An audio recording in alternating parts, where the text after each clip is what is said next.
What are your thoughts, Dad? It was a better game than I thought offensively.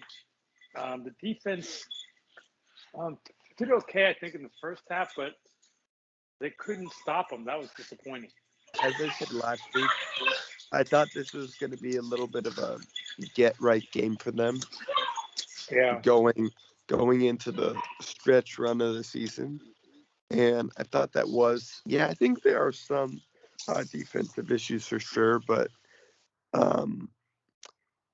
I think this is the formula. I kind of have mixed feelings about it.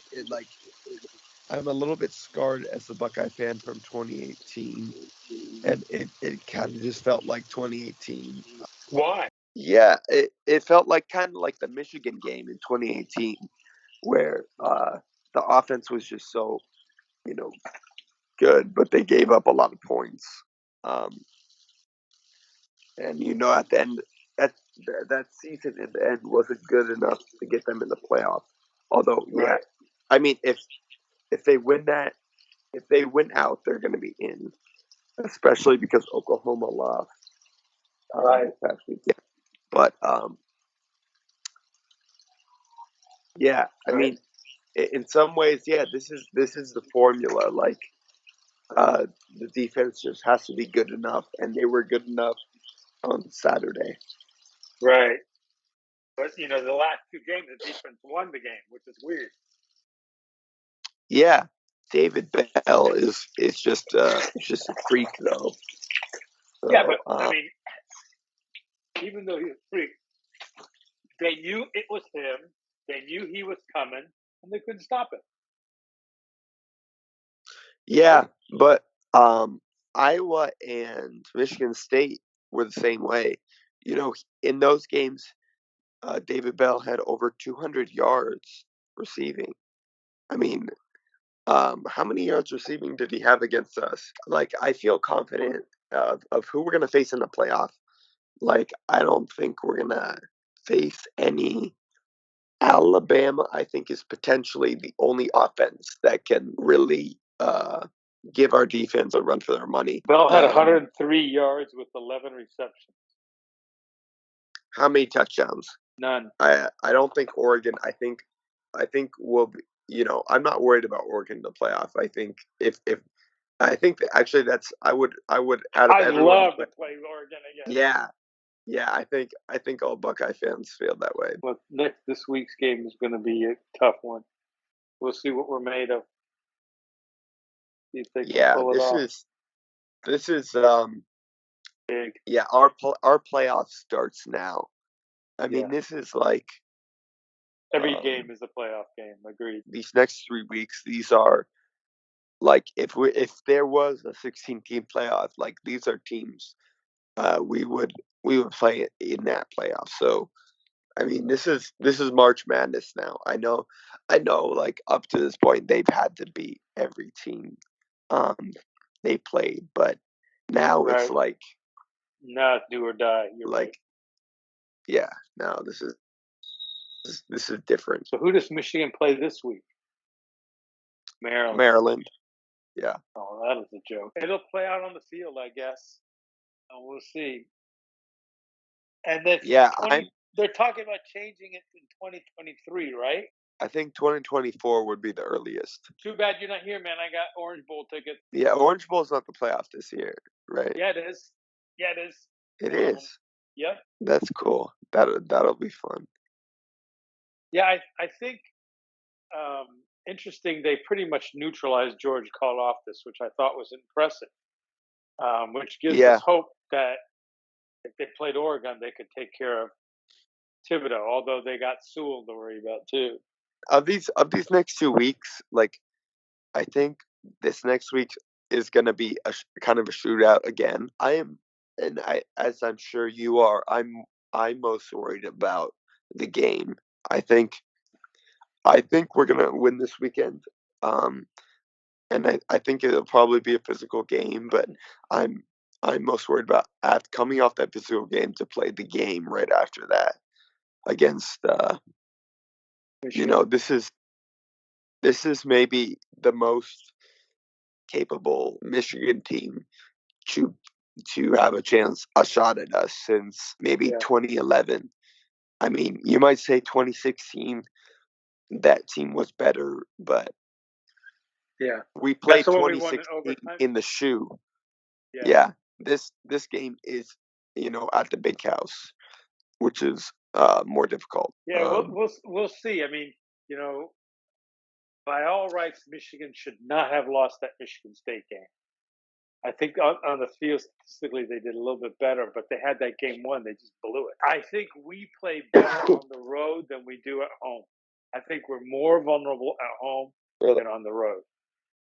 Yeah, and it seems like, Ryan Day was saying Stroud had a good week of practice this past week. So, like, hopefully it seems, he's kind of turned something on and, um, the offense will be rolling here at the end of the season and maybe CJ can get in some Heisman discussion. And I think it's also key to see Mayan Williams kind of do well there at the end with some key runs. I know that guy's been injured. So it's good to see him healthy and doing well because we're gonna need him. I think Trey has been these past couple of games has been tired and maybe a little bit injured. Um, so yeah, we're gonna need another guy in there, another healthy guy in there to help us down this run. So, I mean, if they win the Big Ten and if they go to the playoffs, it's a hell of an accomplishment because it's unprecedented that they changed their entire defensive scheme after the second game. Yeah, They changed up everything. yeah. And it's something Urban would have never done, or Tressel. Well, Tressel never had to because he had a great defensive teams. Yeah, but he could have. There's been times he could have done it with his offense. No, that's true. His offense, he was very conservative with his offense, and he wanted a quarterback that made good decisions. He didn't care how talented they were. Craig Krenzel was not the greatest quarterback in the world, but the guy made great decisions.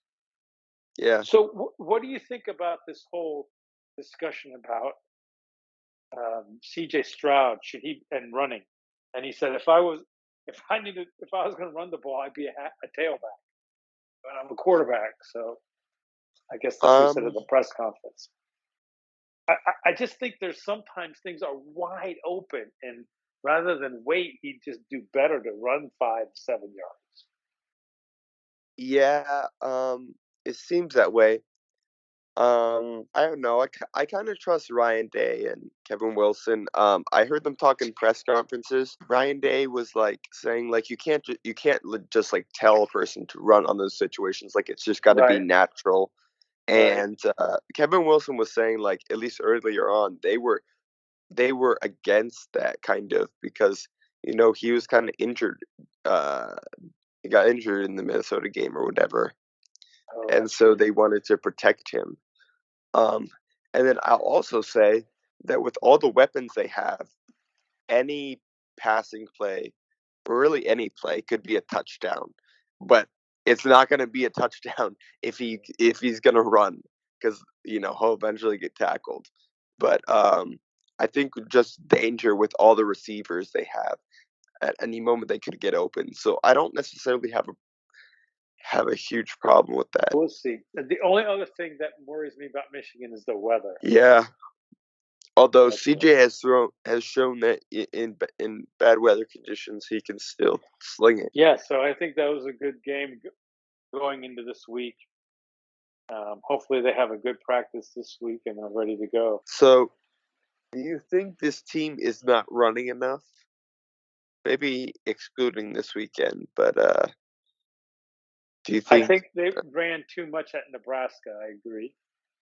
they ran too much at Nebraska? They didn't run enough in Nebraska, but Okay.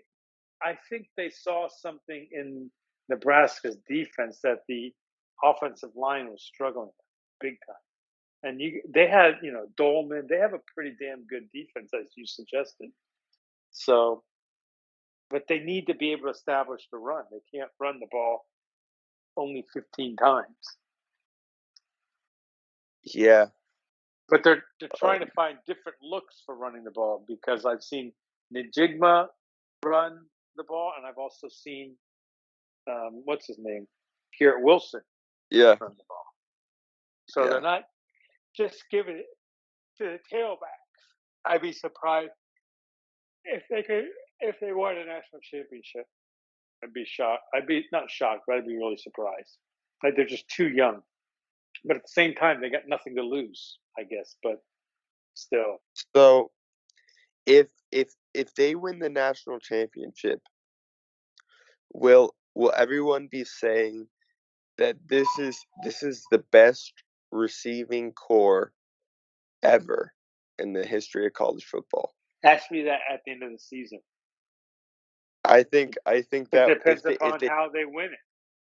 But if they continue to throw the ball this efficient and prolific on in the throwing game, yeah. And in fact, you have to wonder if one of these guys has a Heisman moment in the next couple of weeks. They could jump into the Heisman talk. Yeah. I think C.J. Stroud is the only legitimate guy, but I mean, even I don't think he like deserves to win it because he's just had bad games. But there's nobody out there except for maybe Kenneth Walker. But other than that, there's really no one. Bijan Robinson's not doing all that great. But yeah, I think that's going to be the narrative. If they end up winning the national championship, I think the narrative is going to be this is the best receiving core in college football history. I think that's the trajectory they're on right now. Well, they're certainly on a trajectory of 3,000-yard receivers. So Jackson Smith-Njigba has 1,000 yards already. Garrett Wilson has 813, and Olave has 708. So I would think by the end of the season, even Olave could get up. He's really jumped on Jackson Smith-Njigba. Yeah. Well, I mean, apparently those guys are really close, really tight. You know, they've practiced together for years, and apparently, Stroud CJ and yeah, Njigba? yeah, and apparently, how's that? Because Stroud is from California, and no, Njigba's from I Texas. just mean like last year when they were both like second team. Oh. But apparently in the Nebraska press conference, Stroud said Njigba recruited him to Ohio State, which I didn't realize. Really? Yeah. So those guys are tight. So it doesn't surprise me that that's his guy, you know. But you know, I've been waiting for Olave had one really good game, which was the probably like the Rutgers game somewhere in there. But you know, he's had a pretty tame season. Olave.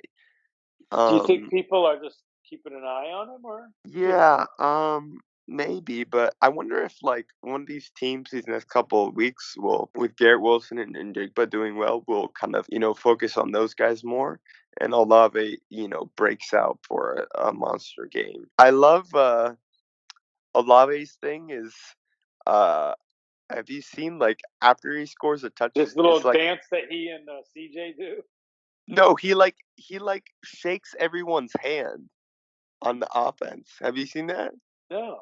After like Olave as a big player scores a touchdown, he'll like go up to a bunch of offensive players and just shake their hands. Like really, like he just has a flair too when he like shakes their hands too. It's just really really interesting. Yeah, my score prediction, I'm gonna say Buckeyes 45, Michigan State 38.